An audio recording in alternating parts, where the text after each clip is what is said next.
My God, what is this? This is sickness. And it so sickened him that they had to go right back to the palace. The next time this feeling filled him, he went out again, and they saw a funeral procession. My God, what is this? This is death. This is death. This is coming to me. This is coming to all of us. And again, he had to go back.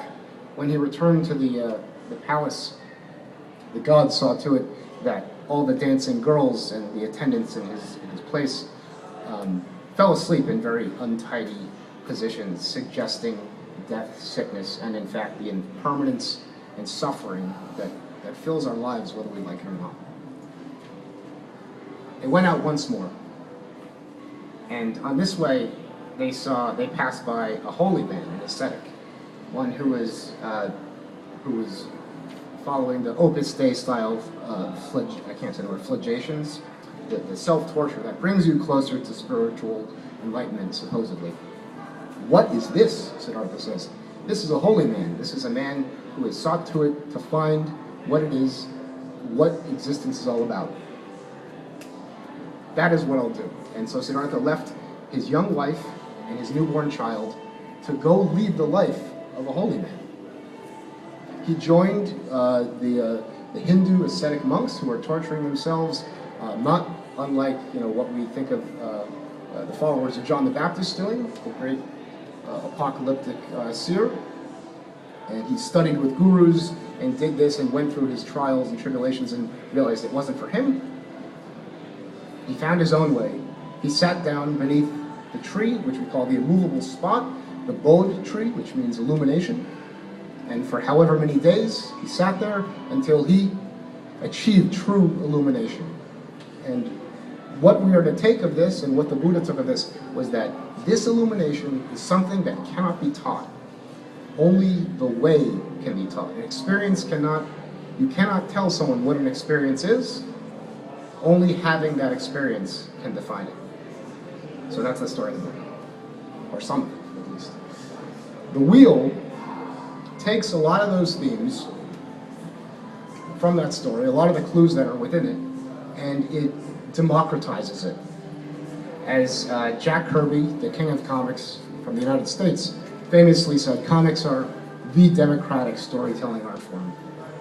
They can be done for the cost of ink and paper, and now in the modern internet age, distribution, there's a lot of amazing things that can be done with your imagination, and the tools ahead of you. So, this Wheel of Life was painted or done up in mosaic, enormous, on the outer walls of monasteries. And it was set so that the peasants and livestock could be indoctrinated as to what was going on within the walls. So me and the other artists, Katie is here, and we're gonna be recreating this, and it's a very interesting piece, and I wanna sort of try to talk through it very quickly so that I can sort of begin to understand what it's about. The Wheel of Life is about the impermanence of life as characterized by Mara, the Lord of Death, clutching the whole thing.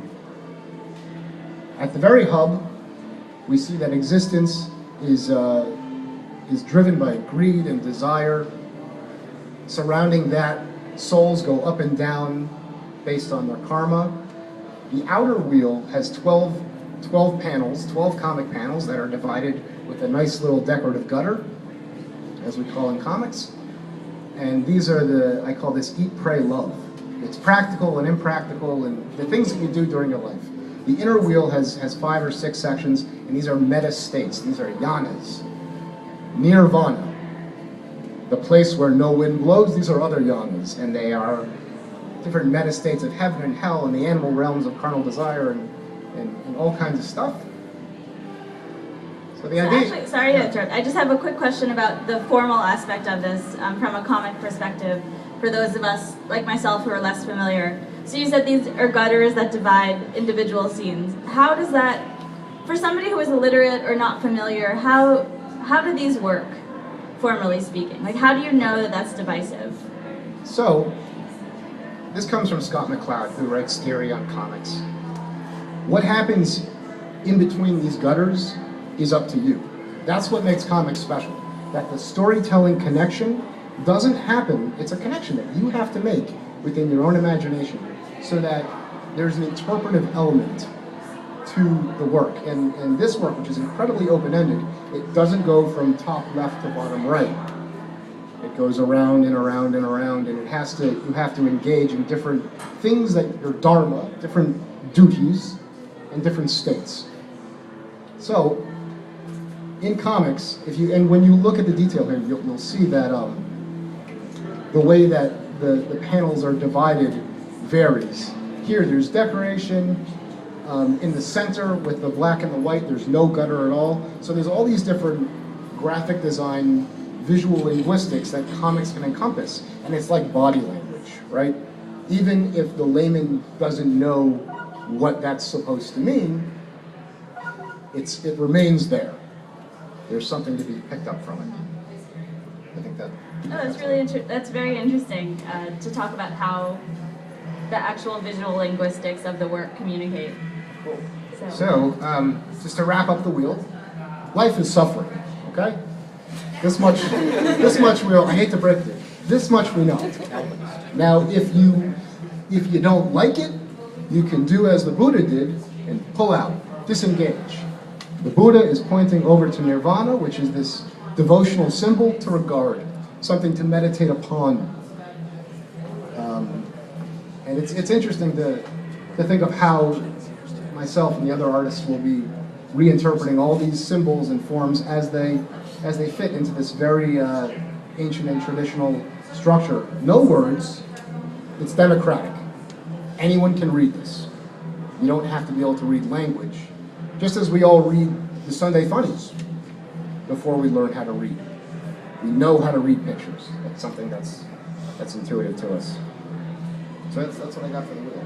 So, I mean, we were talking really briefly before the talk started about which of these sections would appeal to you and why. And so now, I thought I'd ask you in front of your audience. Well, I like Mara, the Lord of Death. Really alien, really symbolic, really threatening, all-encompassing. But I also like the idea of the Buddha pointing to nirvana. If you don't like this, this is the way to go. And I have this image of the Buddha actually being more engaged with death, disassembling it as a series of paneled cubes or spaces as a symbol of our own ability to engage in meditation and to relax. And how would you interpret the Lord of Death? I mean, you said you're not a practicing Buddhist, you're raised Jewish, and you have different connotations. Right. That's interesting, because obviously you have also complete interpretive license when you make your sections. Yeah, so who's your I don't Mara, know. That's a good question. I think it might have more to do with graphic styles, the way that lines are rendered as opposed to a specific character design. Like it would be a misstep to do a Grim Reaper, I think, because that's not a personal enough image. So it would really have more to do with the way, the graphic style that you render that character. And that's an idea that I want to talk about, and I want you to think about as you look at the art in this space, because it's all devotional stuff, and it's all done under the duress of intense focus. Every single line is done with intent and probably in a meditational trance state. And I think that's an important element to consider. We all have different styles, and in fact, a lot of these artists have different styles. When we talk about comics and comic styles, there's such a range that there's no wrong answer. And that's a Buddhist theme, and that's a theme that I take into my teaching when I'm working. I work with middle school students, and we teach comics.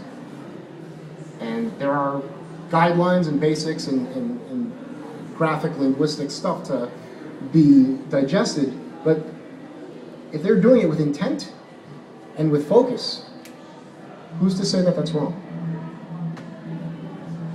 That's cool. That's great. So I think now we'll move on to one of the Buddhas in the directly opposite us. So if you'll follow us, and again, if you prefer to sit while we talk, we have portable seats that you can actually carry to our next